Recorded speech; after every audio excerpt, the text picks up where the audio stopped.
Good morning, good morning. Good morning mga idol. Good morning, good morning. Lapit tayo. Tignan na natin kung ano na itsura ng mukha ng engine block.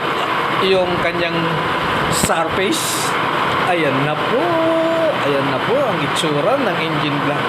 Ang linalapatan ng gasket. Ayan na po.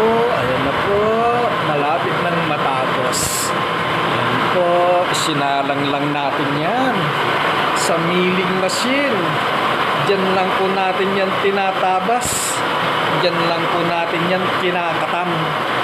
Para naman maging lapat na lapat ang gasket niya.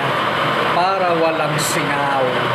Para hindi maghalo ang langis at tubig. At para hindi mabawasan ang kompresyon sa loob ng sleeve na ginagapangan ng piston.